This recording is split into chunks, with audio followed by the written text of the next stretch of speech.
ಪದೇ ಪದೇ ಇದನ್ನು ಬರ್ತಾ ಇದೆ, ವಾಯ್ಸ್ದು ಸಮಸ್ಯೆ ಬರ್ತಾ ಇದೆ.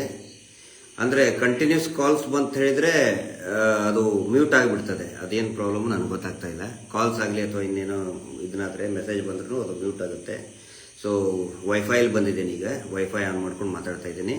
ಒಂದು ವೇಳೆ ಈ ಏನಾದರೂ ಮ್ಯೂಟ್ ಆತಂತ ಹೇಳಿದರೆ ನಾಳೆನೇ ನಾನು ಮಾತಾಡ್ತೀನಿ. ಸಂಪೂರ್ಣ ಎಕ್ಸ್ಪ್ಲನೇಷನ್ ನಾಳೆನೇ ಕೊಡ್ತೀನಿ. ನೋಡಿ, ಸುಜಾತ ಭಟ್ ಅವ್ರ ಬಗ್ಗೆ ಆಗಲೇ ನಾನು ಕೆಲವೊಂದಿಷ್ಟು ಪಾಯಿಂಟ್ ಹೇಳಿದೆ. ಇನ್ನೊಂದೆಂತ ಅವರು ಹೇಳಿದ್ದು, ಇವರು ಪದೇ ಪದೇ ಕೇಳ್ತಾ ಇದ್ದಾರೆ, ಅವರು ಪ್ರತಿಯೊಂದಕ್ಕೂ ಹೇಳೋದು ಆಸ್ತಿದೇ ತರ್ತಾ ಇದ್ದಾರೆ. ನನ್ನ ಆಸ್ತಿ ಹೆಂಗೆ ಹೋಯ್ತು ಅಂತೇಳಿ. ಅದರಲ್ಲಿ ಕೇಳಿದ್ದಾರೆ, ದುಡ್ಡು ಏನಾದರೂ ಕೊಟ್ರಾ ಅಂತೇಳಿ. ದುಡ್ಡು ಏನು ಕೊಟ್ಟಿಲ್ಲ. ಮತ್ತಿನ್ನೇನು ಷಡ್ಯಂತ್ರ ಬಂತಿದ್ದು? ದುಡ್ಡೇನಾದರೂ ಆಫರ್ ಮಾಡಿದ್ರಾ? ಇಲ್ಲ ಅಂತ ಹೇಳ್ತಾರೆ. ಇನ್ನು ಯಾವ ಷಡ್ಯಂತ್ರ ಇದು? ಅದನ್ನು ದಯವಿಟ್ಟು ಎಲ್ಲರೂ ನೋಟ್ ಮಾಡ್ಕೊಳ್ಳಿ. ಆನಂತರ ಅವ್ರು ಹೇಳ್ತಾರೆ, ಇಷ್ಟು ದೊಡ್ಡ ಪ್ರಪೋಗಂಡ ಆಗುತ್ತೆ ಅಂತ ನನಗೆ ಗೊತ್ತಿರಲಿಲ್ಲ ಅಂತ ಹೇಳ್ತಾರೆ. ಪ್ರಪೋಗಂಡ ಮಾಡಿದವ್ರು ಯಾರು? ನನಗೆ ಇಷ್ಟೊಂದು ಅವಮಾನ ಆಗ್ತಾ ಇದೆ, ಇಷ್ಟೊಂದು ನನ್ನ ಬಗ್ಗೆ ಅವಹೇಳನ ಅಪಪ್ರಚಾರ ಮಾಡ್ತಾ ಇದ್ದಾರೆ ಅಂತೇಳಿ. ಸುಜಾತ ಭಟ್ ಅವರವ್ರ ಬಗ್ಗೆ ಅಪಪ್ರಚಾರ ಮಾಡಿದವ್ರು ಯಾರು? ಅವಹೇಳನ ಮಾಡಿದವ್ರು ಯಾರು? ಇವರೇ ತಾನೇ ಬೇಕಂತ ಇದೇ ಸುವರ್ಣ ಚಾನಲ್, ಪವರ್ ಟಿವಿ, ಇವರೇ ತಾನೇ ಕಂಟಿನ್ಯೂಸ್ ಆಗಿ ಕೆಟ್ಟ ಮುದುಕಿ, ಕ್ಯಾರೆಕ್ಟರ್ಲೆಸ್ಸು, ಅದು ಇದು ಅಂತೆಲ್ಲ ಪ್ರಪೋಗಂಡ ಮಾಡಿದವ್ರು ಯಾರು? ಇವರೇ ತಾನೇ ಮಾಡಿದವರು.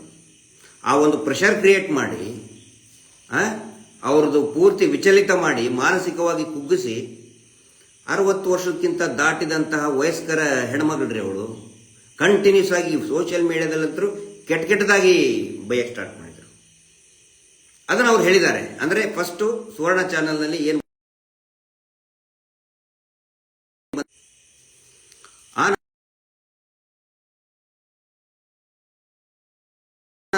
ಬಂದಿತ್ತು ಅಂತ ಹೇಳಿ ಆಗಲೇ ನಾನು ಎಕ್ಸ್ಪ್ಲನೇಷನ್ ಕೊಟ್ಟಿದ್ದೇನೆ. ಇನ್ನೊಂದ್ಸರಿ ಹೇಳ್ತಾ ಇದ್ದೇನೆ. ಅಂದಾಜು 2 ವರ್ಷದ ಹಿಂದೆ ಹಾಯ್ ಕರ್ನಾಡು ಅಂತ ಯೂಟ್ಯೂಬ್ನಲ್ಲಿ ಬಂದಾಗ ನನಗೆ ಆ ಟಿವಿ ಚಾನೆಲ್ನವರು ಮತ್ತೆ ಇನ್ನುಳಿದಂಥವ್ರು ಎಲ್ಲರೂ ಕೂಡ, ಸರ್ ನೀವು ಹೋಗಬೇಕು, ನೋಡಿದಿರ ನೀವು ಅದನ್ನ ಇಂಟರ್ವ್ಯೂ, ಆ ಹೆಣ್ಮಗಳಿಗೆ ಬಹಳ ನೊಂದಿದ್ದಾರೆ, ನೀವು ಹೋಗಬೇಕು, ಧೈರ್ಯ ಕೊಡಬೇಕು ಅಂತ ಹೇಳಿ ಕಂಟಿನ್ಯೂಸ್ ಹೇಳಿದಾಗ ನಾನು ಅವ್ರ ಹತ್ರ ಹೋಗಿದ್ದು ನಿಜ, ಭೇಟಿಯಾಗಿದ್ದು ನಿಜ. ಆನಂತರ ಡೆಲ್ಲಿಗೆ ಹೊರಡಿ ಅಂತ ಹೇಳಿದ್ರು. ಹೌದು, ಅದು ಕೂಡ ನಿಜ. ಯಾಕಂತ ಹೇಳಿದ್ರೆ, ನ್ಯಾಯಾಲಯಕ್ಕೆ ಒಂದು ಹೆಣ್ಮಗಳು ಏನಾದರೂ ಬಂದರೆ ನ್ಯಾಯಾಲಯಕ್ಕೆ ಹೋಗುವಂತಹ ಒಂದು ಪ್ರಕ್ರಿಯೆ ಇರ್ತದೆ. ನೀವು ಕೇಳ್ಬೋದು ಡೆಲ್ಲಿಗೆ ಯಾಕಂತ. ಡೆಲ್ಲಿಗೆ ಯಾಕಂತ ಹೇಳಿದ್ರೆ, ಅಲ್ಲಿ ನಮಗೆ ಪರಿಚಯಸ್ಥರಿರುವಂತಹ ನೋಟೆಡ್ ಅಡ್ವೊಕೇಟ್ಗಳಿದ್ರು. ಬೆಂಗಳೂರಿನಲ್ಲಿ ಕೂಡ ಇದ್ರು. ಬೆಂಗಳೂರಿನಲ್ಲಿ ಕೂಡ ಮಾತಾಡ್ಸಿದ್ವಿ ಅವರಿಗೆ. ಅವ್ರು ಏನಂತ ಹೇಳಿದ್ರು, ಇದನ್ನ ಡೈರೆಕ್ಟ್ ಆಗಿ ಡೆಲ್ಲಿಯಲ್ಲಿನೇ ಅಂತಲೇ ಮಹಿಳಾ ಆಯೋಗ ಇರ್ತದೆ, ನ್ಯಾಷನಲ್ ವಿಮೆನ್ ರೈಟ್ ಕಮಿಷನ್ ಇದೆ, ಮಹಿಳಾ ಆಯೋಗ ಇದೆ ರಾಷ್ಟ್ರೀಯ. ಯಾಕಂದ್ರೆ ಇಲ್ಲಿ ನಾವು ಯಾರನ್ನು ಕೂಡ ನಂಬೋಕ್ಕಾಗೋದಿಲ್ಲ. ತಕ್ಷಣನೇ ಇಲ್ಲಿ ಇವರಿಗೆ ನಕಲಿ ದೇವಮಾನ ಮೆಸೇಜ್ ಕೊಟ್ಬಿಡ್ತಾರೆ. ಮೆಸೇಜ್ ಕೊಟ್ಟು ಇನ್ನೇನಾದ್ರೂ ಇವ್ರ ಜೀವಕ್ಕೆ ಕುತ್ತ ಬರುತ್ತೋ ಅಂತ ಹೇಳ್ಕೊಂಡು ನ್ಯಾಯಾಲಯದ ಒಪಿನಿಯನ್ ತಗೊಳ್ಳೋದಕ್ಕೆ, ಮಹಿಳಾ ಆಯೋಗದ ಒಪಿನಿಯನ್ ತಗೊಳ್ಳೋದಕ್ಕೆ, ಅವ್ರ ಮುಂದೆ ಹಾಜರುಪಡಿಸೋದಕ್ಕೆ ದೆಹಲಿಗೆ ಹೊರಡಿ ಅಂತೇಳಿ ಅವ್ರನ್ನ ದೆಹಲಿಗೆ ಕರ್ಕೊಂಡು ಹೋಗಿದ್ದು ನಿಜ. ಇದು ಮಾಡಬಾರ್ದ? ಯಾರಾದರೂ ಒಂದು ಹೆಣ್ಮಗಳು ನಂದು ಹಿಂಗೆ ತೊಂದರೆ ಆಗಿದೆ, ತೊಂದರೆ ಅಂದ್ರೆ ಏನು? ನಮ್ಮ ಮುಂದೆ ಹೇಳಿದ್ದೇನೋ, ಅತ್ಯಾಚಾರ ಆಗಿದೆ ನನ್ನ ಮಗಳ ಮೇಲೆ, ನನ್ನ ಮಗಳನ್ನ ಕೊಂದು ಹಾಕಿದ್ದಾರೆ ಅಂತ ವಯಸ್ಸಾದಂಥ ಒಂದು ಹೆಣ್ಮಗಳು ಹೇಳಿದ ಬಳಿಕ ಮಹಿಳಾ ಆಯೋಗಕ್ಕಾಗಲಿ ಅಥವಾ ಅಡ್ವೊಕೇಟ್ಗಳಿಗಾಗಲಿ ಹತ್ರ ಅದು ಕಳಿಸ್ಬಾರ್ದ? ಇನ್ನೇನು ಮಾಡಬೇಕು? ಏನು ಆಪ್ಷನ್ ಇದೆ ಇಲ್ಲಿ? ಪೊಲೀಸ್ ಸ್ಟೇಷನ್ಗಂತೂ ಕಳ್ಸಕ್ಕಾಗಲ್ಲ.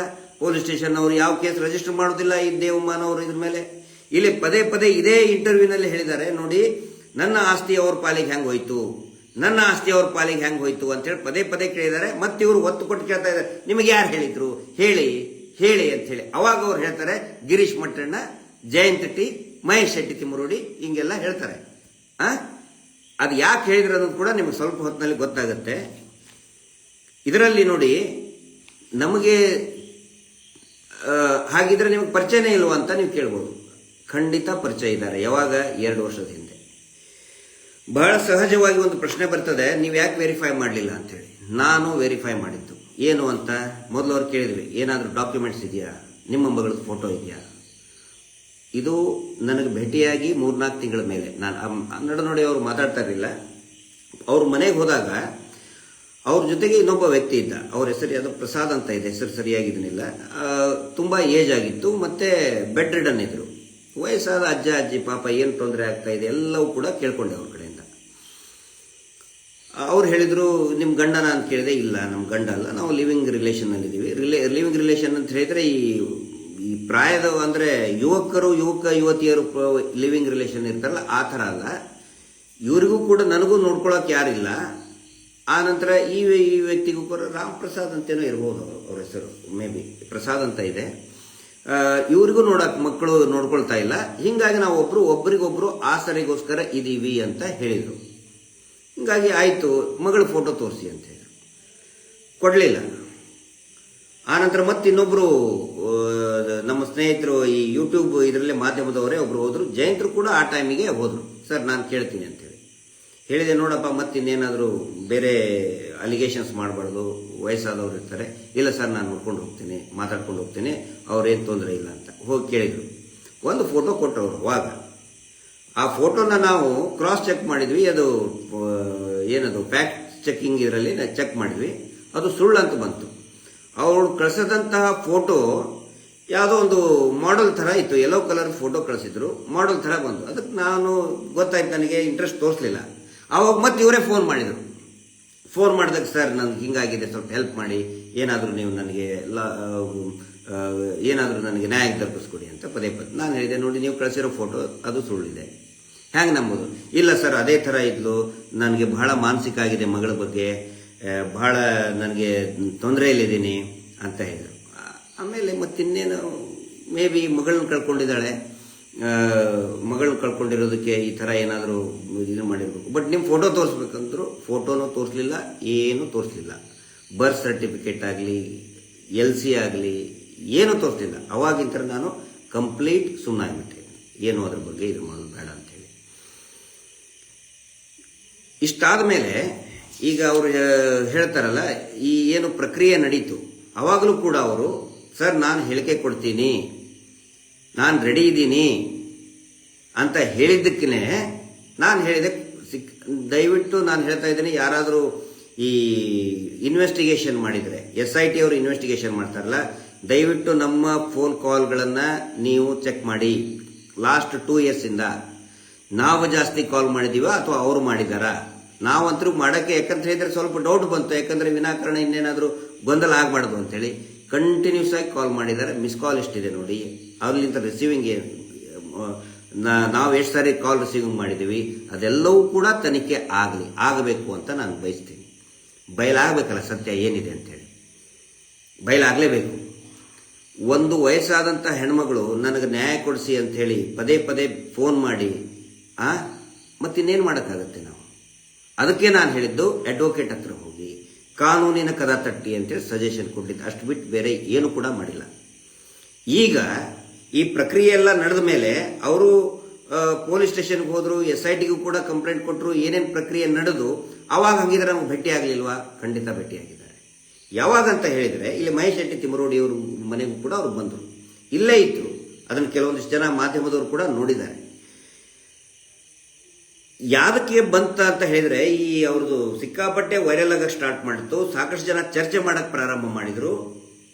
ಆವಾಗ ಅವ್ರ ಮೇಲೆ ಅವ್ರು ಹೇಳಿದ್ರು, ನಮ್ಮ ಮನೆ ತನಕ ಎಲ್ಲ ರೌಡಿಗಳನ್ನು ಬಿಡ್ತಾ ಇದ್ದಾರೆ ಸರ್, ನನಗಲ್ಲಿ ಇರೋಕ್ಕಾಗಲ್ಲ, ನನಗೆ ರಕ್ಷಣೆ ಕೊಡಿ ಅಂತೇಳಿ. ರಕ್ಷಣೆ ಕೊಡಿ ಅಂತ ಬಂದರೆ ಮಹೇಶ್ ಶೆಟ್ಟಿ ತಿಮರೋಡಿ ಅವರು ಯಾರಿಗೂ ಇಲ್ಲದಿಲ್ಲ. ರಕ್ಷಣೆ ಒಂದೇ ಅಲ್ಲ, ಅವ್ರದ್ದು ಊಟದ ವ್ಯವಸ್ಥೆ, ಉಳ್ಕೊಳ್ಳೋ ವ್ಯವಸ್ಥೆ ಎಲ್ಲವನ್ನು ಕೂಡ ಮಾಡಿದರು. ವಯಸ್ಸಾದ ಮಕ್ಕಳಿಲ್ಲ, ಏನಿಲ್ಲ. ಆ ಟೈಮಿಗೆ ಅವರಿಗೆ ಸಿಕ್ಕಾಪಟ್ಟೆ ಬೈಗಳು ಸ್ಟಾರ್ಟ್ ಆಗಿತ್ತು ಸೋಷಿಯಲ್ ಮೀಡಿಯಾದಲ್ಲಿ. ಈ ಸುವರ್ಣ ಚಾನಲ್, ಪವರ್ TV ಬಿಡ್ತಾ ಇಲ್ಲ, ಹೊಲ್ಸ್ ಬೈತಾ ಇದ್ದಾರೆ. ಒಬ್ಬ ವಯಸ್ಸಾದಂತಹ ಹೆಣ್ಮಕ್ಳಿಗೆ ಅಥವಾ ಅಜ್ಜ ಅಜ್ಜಿ ಯಾರಾದರೂ ಇರಲಿರಿ, ಏನಂತ ಬರ್ತದೆ? ನನಗೆ ರಕ್ಷಣೆ ಕೊಡಿ ಅಂದಾಗ ಮನೆ ಬಿಟ್ಟು ಹೊರಗಡೆ ಹೋಗು ಅಂತ ಹೇಳೋದಕ್ಕೆ ಯಾರಿಗಾದರೂ ಬರ್ತದ? ಒಂದು ಮಾನವೀಯತೆಯಿಂದ ಅವರಿಗೆ ಒಂದು ಆಶ್ರಯ ಕೊಟ್ಟದಿಷ್ಟೇ. ಅಡ್ವೊಕೇಟ್ ಮಂಜುನಾಥ್ ಕೂಡ ವಯಸ್ಸಾದಂಥ ಹೆಣ್ಮಗಳಿದ್ದಾರೆ, ನಾನು ಫೈಟ್ ಮಾಡ್ತೀನಿ ಸರ್ ಅಂತ ಹೇಳಿ ಪಾಪ ಅವರು ಮುಂದೆ ಬಂದಿದ್ದಾರೆ. ಎಲ್ಲರಲ್ಲೂ ಕೂಡ ಒಂದು ಕನ್ಸರ್ನ್ ಇದೆ, ಬಿಕಾಸ್ ಆಫ್ ಹರ್ ಏಜ್. ಮತ್ತು ಮಗಳನ್ನ ಕಳ್ಕೊಂಡಿದ್ದೀನಿ, ಮಗಳ ಅತ್ಯಾಚಾರ ಆಗಿದೆ ಅನ್ನೋ ಒಂದು ಕಾರಣಕ್ಕೆ ಪ್ರತಿಯೊಬ್ಬರು ಕೂಡ ಮಾನವೀಯತೆ ದೃಷ್ಟಿಯಿಂದ ಮಾತ್ರ ಅವ್ರ ಕಡೆ ಬಂದಿತ್ತು. ಇಷ್ಟು ಮಾಡಬಾರ್ದ? ಆ ನಂತರ ಒಂದೊಂದು ಹೇಳಿಕೆಗಳು ಬೇರೆ ಬೇರೆ ಚೇಂಜ್ ಆದವು. ನಾನು CBIದಲ್ಲಿ ಕೆಲಸ ಮಾಡಿದ್ದಿಲ್ಲ ಅಂತ ಹೇಳಿದರು. ಎಲ್ಲವೂ ಸ್ಟಾರ್ಟ್ ಆಯಿತು. ಈ ಸುವರ್ಣ ಚಾನಲ್ ಅಲ್ಲಿ ಕಂಟಿನ್ಯೂಸ್ ಆಗಿ ಟ್ರೋಲ್ ಮಾಡ್ತಾ ಇದ್ದಾರೆ, ಕೆಟ್ಟದಾಗ ಸುದ್ದಿ ಆಗ್ತಾ ಇದ್ದಾರೆ. ನನಗೆ ಹೇಳ್ತಾ ಇದ್ರು ನೀವು ರಿಯಾಕ್ಷನ್ ಕೊಡಿ, ರಿಪ್ಲೈ ಕೊಡಿ. ನಾನಂತ ಹೇಳಿದೆ, ನಾನು ಇದನ್ನಾದ ನಂತರ ಅದ್ರ ಬಗ್ಗೆ ನಾನು ತಲೆ ಕೆಡಿಸ್ಕೊಳ್ಳೋದು ಬಿಟ್ಬಿಟ್ಟಿದ್ದೀನಿ. ಬಟ್ ಸೀನಿಯರ್ ಒಬ್ಬ ಹೆಣ್ಮಗಳಿದ್ದಾಳೆ ಅಂತೇಳಿ ನಾನು ಖಂಡಿತ ಅಟೆಂಡ್ ಮಾಡ್ಬೋದು ಅಂತ ಇಷ್ಟ ಹೇಳಿದೆ. ಬಟ್ ನಾನು ವೆರಿಫೈ ಮಾಡಿಲ್ಲ ಅಂತ ಹೇಳಿದ್ರೆ ಡಾಕ್ಯುಮೆಂಟ್ಸ್ ಬಗ್ಗೆ ನಾನೇ ಹೆಂಗೆ ಹೇಳಿ, ನಾನು ಯಾರು ಮಾತಾಡೋದಕ್ಕೆ. ಸೊ ಅದಕ್ಕೆ ಆಯ್ತು ಬಿಡು ಅಂತ ಹೇಳ್ಕೊಂಡು ಕಂಟಿನ್ಯೂಸ್ ಆಗಿ ಟ್ರೋಲ್ ಮಾಡ್ತಾ ಇದ್ದಾರೆ, ಬೈತಾ ಇದ್ದಾರೆ. ಏನಾದರೂ ಇದನ್ನ ಒಂದು ತೀರ್ಮಾನಕ್ಕೆ ಬರಲೇಬೇಕಿದು. ನಿಜನಾ ಸುಳ್ಳ, ಇವ್ರು ಹೇಳ್ತಾ ಇರೋದು ನಿಜನಾ ಸುಳ್ಳ ಅಂತ ಹೇಳ್ಕೊಂಡು ಅವರು ನಾನು ಕರೆದೆ, ಅವ್ರಿಗೆ ಕರೆದೆ, ಅಮ್ಮ ನಿಜ ಹೇಳಿ, ಇದೇ ಮಾತು ಹೇಳ್ತಾ ಇದ್ದೇನೆ, ಒಂದೇ ಒಂದು ವರ್ಡ್ ಕೂಡ ಚೇಂಜ್ ಇಲ್ಲ ನಾನು ಮಾತಾಡಿದ್ರಲ್ಲಿ. ಅಮ್ಮ ನಿಜ ಹೇಳಿ, ನೀವು ದೊಡ್ಡವರು, ತಾಯಿ ಸಮಾನ, ನನ್ನನ್ನು ನಿನ್ನ ಮಗನ ಥರ ನೋಡ್ಕೊ, ತಿಳ್ಕೊಳ್ಳಿ. ಅನನ್ಯ ತಿಳ್ಕೊಂಡಿದ್ದಾಳಲ್ಲ, ಅವಳಕ್ಕಿಂತ ಒಂದು 3-4 ವರ್ಷ ಮುಂಚೆ ಹುಟ್ಟಿದವನು ನಾನು, ನಿನ್ನ ಹಿರಿಯ ಮಗ ಅಂತ ತಿಳ್ಕೊಂಡು ನನ್ನ ಮುಂದೆ ಸುಳ್ಳು ಹೇಳಬೇಡಿ. ಫೋಟೋ ಇದೆಯಾ? ಫೋಟೋ ಇದ್ದರೆ ದಯವಿಟ್ಟು ಅದನ್ನು ಮೀಡಿಯಾಕ್ಕೆ ಬಿಡಬೇಡಿ, ತೋರಿಸಿ, ವೆರಿಫೈ ಮಾಡೋಣ ಅಂತ, ಸುಖ ಸುಮ್ಮನೆ ಬಿಡಬೇಡಿ ಅಂತ ನಾನು ಹೇಳಿದೆ. ಏನು ನಿಜ ಇದೆ ಅದನ್ನು ಹೇಳಿ ಅಂತ. ಅವಾಗ ಒನ್ಸ್ ಅಗೇನ್ ಹೇಳಿದರು, ಅವರು ಅಳ್ತಾ ಹೇಳಿದರು, ಸರ್ ನನ್ನನ್ನು ಹರ್ಷೇಂದ್ರ ಹಾಳು ಮಾಡಿದ್ದಾನೆ. ಆಸ್ತಿ ವಿಚಾರಕ್ಕೋಸ್ಕರ ಹರ್ಷೇಂದ್ರ ಪೂರ್ತಿ ನನ್ನ ಬೆತ್ತಲೆ ಮಾಡಿ ನನ್ನ ಉಪಯೋಗಿಸ್ಕೊಂಡು ಹೊಡೆದು ನನ್ನ ದೇಹದ ಮೇಲೆ ಒಂದೇ ಒಂದು ಬಟ್ಟೆ ಇಲ್ದಂಗೆ ಹೊಡೆದು ಬಿಸಾಕಿದ್ರು ಸರ್. ನಾನು ತಪ್ಪಿಸ್ಕೊಂಡು ಯಾರೋ ಒಬ್ಬ ಪುಣ್ಯಾತ್ಮನನ್ನು ಕರ್ಕೊಂಡು ಹೋಗಿ ಅಡ್ಮಿಟ್ ಮಾಡಿದ್ರು. ಅಡ್ಮಿಟ್ ಆದಾಗ ನಾನು ಅಗಡಿ ಆಸ್ಪತ್ರೆ ವಿಲ್ಸನ್ ಗಾರ್ಡ್ನಲ್ಲಿ ಅಡ್ಮಿಟ್ ಆಗಿದ್ದೆ. ಜೀವ ಉಳಿಸ್ಕೊಂಡು ಓಡಿ ಬಂದಿದ್ದೀನಿ ಸರ್ ನಾನು ಅಂತ ಹೇಳಿ ಅಳ್ತಾ ಬಿಕ್ಕಿ ಅಳ್ತಾ ಹೇಳಿದ್ರು. ಇದು ನಾನು ನಂಬಬಹುದಾ? ಇಂಥ ಸ್ಟೋರಿ ಭಾಳ ಹೇಳಿದ್ದೀರ, ನಂಬಬಹುದಮ್ಮ? ಎದುರುಗಡೆ ಮಂಜುನಾಥ ಸ್ವಾಮಿ ಮಹೇಶ್ ಶೆಟ್ಟರ್ ಇದರಲ್ಲಿ ಇದೆ. ಮಂಜುನಾಥ ಸ್ವಾಮಿ ಇದನ್ನು ಮತ್ತೆ ಚಾಮುಂಡೇಶ್ವರಿದು ಒಂದು ವಿಗ್ರಹ ಇದೆ. ಅದನ್ನು ಹೇಳಿ, ಅದನ್ನು ತೋರಿಸಿ ಹೇಳಿದ್ಲು, ಚಾಮುಂಡೇಶ್ವರಿ ಆಣೆಗೂ ನಿಜ, ಮಂಜುನಾಥ ಸ್ವಾಮಿ ಆಣೆಗೂ ನಿಜ, ನಾನು ಇಲ್ಲಿ ಮಾನ ಮರ್ಯಾದೆ ನನ್ನ ಹಾಳು ಮಾಡಿದ್ದಾರೆ, ಕೆಡಿಸಿದ್ದಾರೆ ಸರ್, ಅದು ನಿಜ. ಟಿವಿನಲ್ಲಿ ನಾನು ಹೆಂಗೆ ಹೇಳ್ಕೊಳ್ಳಿ ಸರ್ ಇದನ್ನೆಲ್ಲ? ನಾನು ಬೆತ್ತಲೆಯಾಗಿ ಬಿದ್ದಿದ್ದೆ ಅಂತ ನಾನು ಹೆಂಗೆ ಹೇಳ್ಕೊಳ್ಳಿ ಸರ್ ಇದನ್ನೆಲ್ಲ? ನನ್ನ ಕಡೆ ಹೇಳ್ಕೊಳಕ್ಕಾಗ್ತಾ ಇಲ್ಲ. ಆನಂತರ ಈ ಮಾತು ಯಾರೇ ಕೇಳಿದ್ರು ಕೂಡ, ನೀನು ಸುಳ್ಳು ಹೇಳ್ತಾ ಇದ್ದೆ, ಹೊರಗಡೆ ಹೋಗು ಅಂತ ಹೇಳಿದ್ರೆ ಹೆಂಗೆ, ಯಾವ ಧೈರ್ಯದ ಮೇಲೆ ಕಳ್ಸೋಣ? ಆಮೇಲೆ ಅವ್ರಿಗೆ ಜಾಸ್ತಿನೂ ಕೂಡ ನಾವು ಮಾತಾಡೋಂಗಿಲ್ಲ. ಮನೆಯಲ್ಲಿ ವಯಸ್ಸಾದಂತಹ ಅಜ್ಜ ಅಜ್ಜಿ ಅವ್ರನ್ನ ನೋಡಿದ್ದವ್ರಿಗೆ ಗೊತ್ತಾಗುತ್ತೆ. ಮಕ್ಕಳ ಥರ ಆಡ್ತಾರೆ ಅವರು. ಜಾಸ್ತಿ ಕೇಳಿದ್ರೆ ಅಳಕ್ ಸ್ಟಾರ್ಟ್ ಮಾಡ್ತಾರೆ. ನನಗೆ ಯಾಕೆ ಕೇಳ್ತೀರಾ ಅಂತ ಕೇಳ್ತಾರೆ, ಬೈತಾರೆ. ಅದನ್ನೆಲ್ಲ ನಾವು ಬೈಸ್ಕೊಂಡಿದ್ದೀವಿ ಅವ್ರ ಕಡೆಯಿಂದ. ಸುಮಾರು ಜನಕ್ಕೆ ಅನಿಸ್ಬೋದು, ಇದು ಹುಚ್ಚಿ ಹಿಡಿದಿದೆ. ನಾನು ಹಂಗನ್ನಲ್ಲ, ಬೈಯಲ್ಲ ಅವ್ರಿಗೆ, ಟೀಕೆ ಮಾಡಲ್ಲ. ದಯವಿಟ್ಟು ಯಾರು ಟೀಕೆ ಮಾಡಬೇಡಿ. ಪ್ರತಿ ಸರಿ ಅವ್ರು ಹಂಗೆ ಹೇಳ್ತಾರೆ. ಏನಾದರೂ ಜಾಸ್ತಿ ಕೇಳಿದ್ರೆ ಸರ್ಟಿಫಿಕೇಟ್ ತೊಗೊಂಬಂದು ನಿಮ್ಮ ಮಗಳದು LC ಯಾವ ಸ್ಕೂಲಲ್ಲಿ ಹೋದ್ರೆ ಅಳಕ್ ಸ್ಟಾರ್ಟ್ ಮಾಡ್ತಾರೆ. ನೀವ್ಯಾರು ಕೇಳಕ್ ನನ್ನ ಮಗಳ ಬಗ್ಗೆ ಕೇಳಕ್ಕಂತೇಳಿ. ಅಂಥ ಪರಿಸ್ಥಿತಿಯಲ್ಲಿ ಹೊರಗಡೆ ಕಾಯ್ತಾ ಇದ್ದಾರೆ ಅವ್ರನ್ನ. ಈ ನಕಲಿ ದೇವಮಾನವನ ಗ್ಯಾಂಗ್ ಕಾಯ್ತಾ ಇದೆ. ಇವರು ನನಗೆ ಫೋನ್ ಮಾಡಿ ಹೇಳ್ತಾ ಇದ್ದಾರೆ, ಮನೆ ಕಡೆ ನಿನ್ನೆ 10 ಜನ ರೌಡಿಗಳು ಬಂದಿದ್ರು ಸರ್, ಮನೆ ಅಕ್ಕಪಕ್ಕದವ್ರು ನನಗೆ ಫೋನ್ ಮಾಡಿ ಹೇಳ್ತಾ ಇದ್ದಾರೆ, ರೌಡಿಗಳನ್ನು ಬಿಟ್ಟಿದ್ದಾರೆ. ಅಂಥ ಪರಿಸ್ಥಿತಿಯಲ್ಲಿ ಅವ್ರನ್ನ ಹೆಂಗೆ ಹೊರಗಡೆ ಕಳಿಸ್ಬೇಕು? ಯಾರಾದರೂ ಉತ್ತರ ಕೊಡಿ.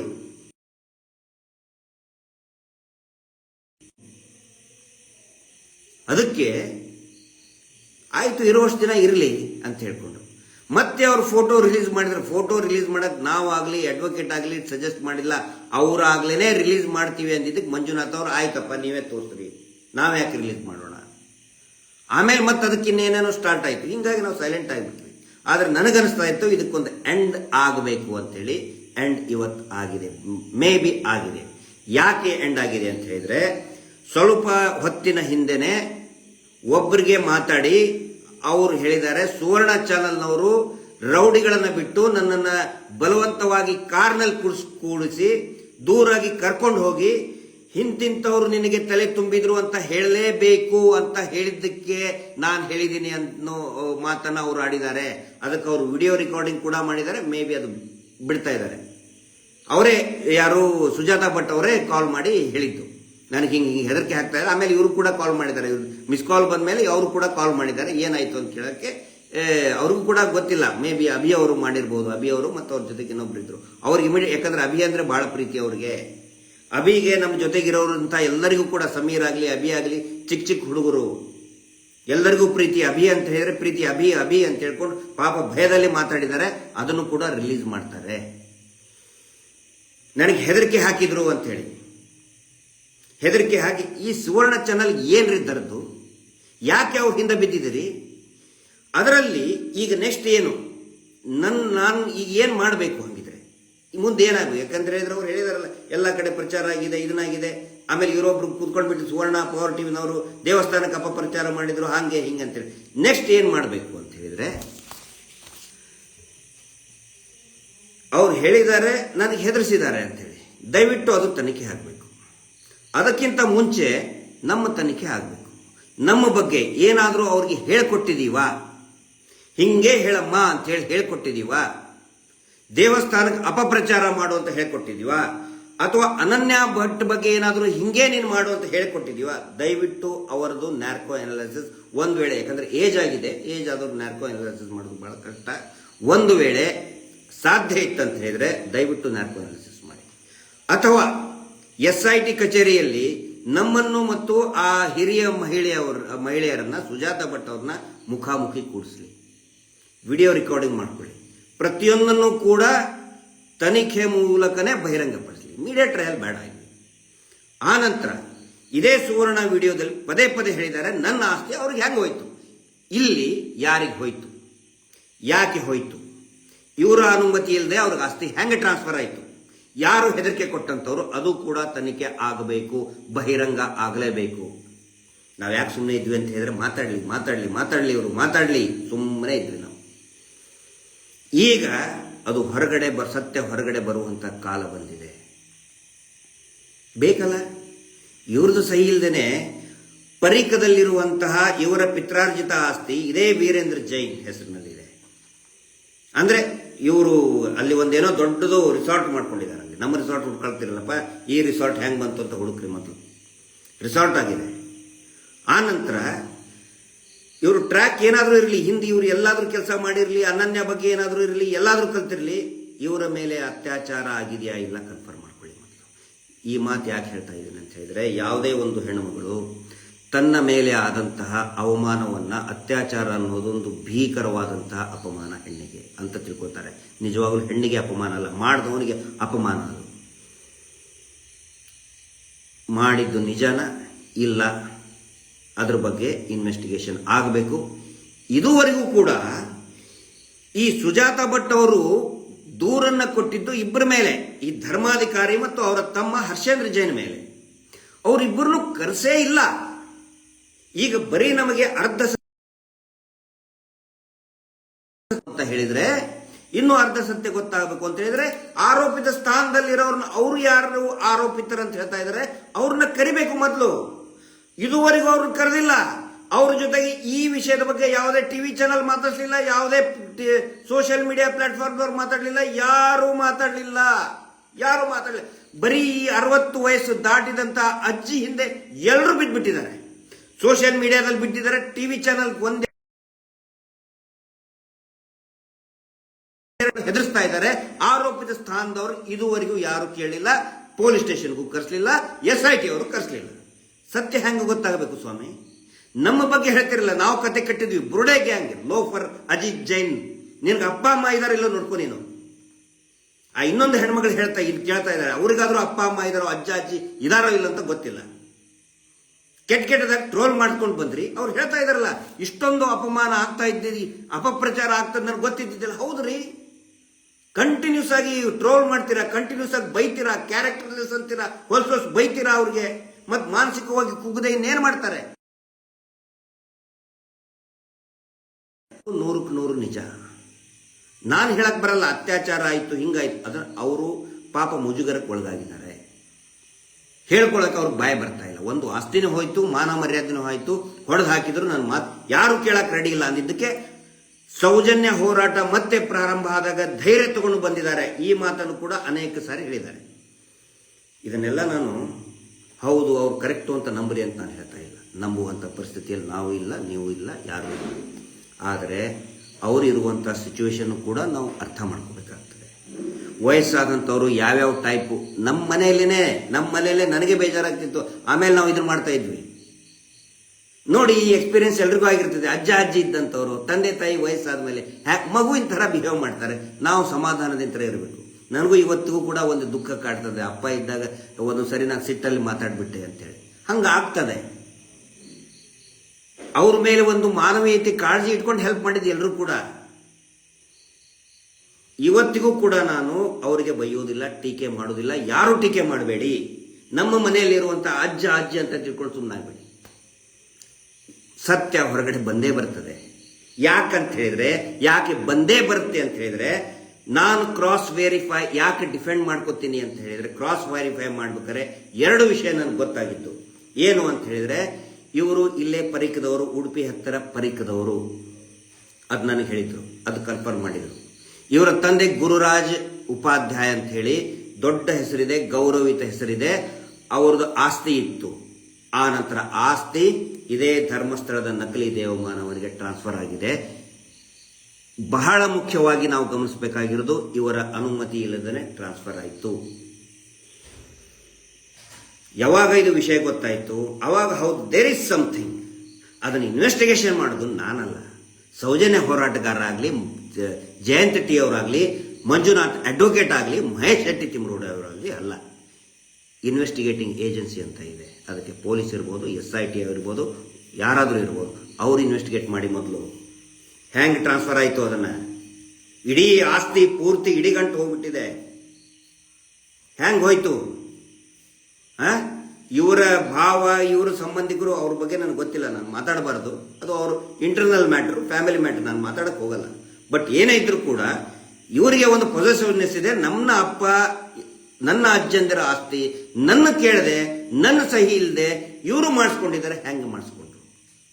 ಪ್ರತಿ ಸಾರಿನೂ ಕೂಡ ದೆಹಲಿಗೆ ಹೋಗ್ಬೇಕಾದ್ರೂ ಕೂಡ ನಡು ರಸ್ತೆಯಲ್ಲಿ ನಿಂತ್ಕೊಂಡು ಹತ್ತಿದ್ದಾರೆ. ನ್ಯಾಯ ಸಿಗಬೇಕು ಸರ್. ಸೌಜನ್ಯಗಳಿಂದ ನಾನು ದೆಹಲಿಗೆ ಬರುವಂಗಾಯ್ತು, ನನ್ನ ಧ್ವನಿ ಹೇಳುವಂಗಾಯ್ತು, ಇಲ್ಲಿ ನ್ಯಾಯಾಲಯದಲ್ಲಿ ಹೇಳುವಂಗಾಯ್ತು, ಇಲ್ಲಿ ಬರುವಂಗಾಯ್ತು. ಪ್ರತಿ ಶಬ್ದದಲ್ಲಿ ಅವ್ರದ್ದು ಒಂದು ನೋವಿದೆ. ನೀವು ಟೀಕೆ ಮಾಡಿ, ನಾನು ಮಾತ್ರ ಸುಜಾತ ಭಟ್ಗೆ ಏನಾದರೂ ಅನ್ಲಿ, ನಾನು ಮಾತ್ರ ಅವ್ರು ಏನೋ ಒಂದು ಅಜ್ಜ ಅಜ್ಜಿ ಸುಳ್ಳು ಹೇಳಿದಾರ, ಅನನ್ಯ ಭಟ್ ಬಗ್ಗೆ ಹೇಳಿದಾರ, ಅದು ಕೂಡ ಗೊತ್ತಿದೆ ನನಗೆ. ಅದನ್ನು ಈಗ ರಿವೀಲ್ ಮಾಡಲ್ಲ. I know everything. ಟೀಕೆ ಏನನ್ನು ಬೈತಾ ಇದಾರಲ್ಲ, ಮಗಳು ಏನು ಇದ್ಲಾ ಇಲ್ಲ, ಎಲ್ಲಿದ್ರು, ಇಲ್ಲಿ ಎಜುಕೇಶನ್ ಹೆಂಗಾಯ್ತು, ಯಾರು ಮಾಡಿಸಿದ್ರು, ಅನೇಕ ರಹಸ್ಯಗಳು ಗಿರೀಶ್ ಮಟ್ಟಣ್ಣವ್ರಿಗೆ ಗೊತ್ತಿದೆ. ನಾನು ಹೇಳೋದ್ರಿಂದ ಅವರಿಗೆ ಅವಮಾನ ಆಗುತ್ತೆ. ಅದು ಕೂಡ ಬಹಳ ಇಂಪಾರ್ಟೆಂಟು. ಇವ್ರೇನು ಬಂದ್ರಲ್ಲ ಸುವರ್ಣದವರು, ಅವ್ರಿಗೆ ಬರೀ ಸುಜಾತ ಭಟ್ ಒಂದು ಸುದ್ದಿ. ಸುಜಾತ ಭಟ್ ನನಗೆ ಬರೀ ಸುದ್ದಿ ಅಲ್ಲ.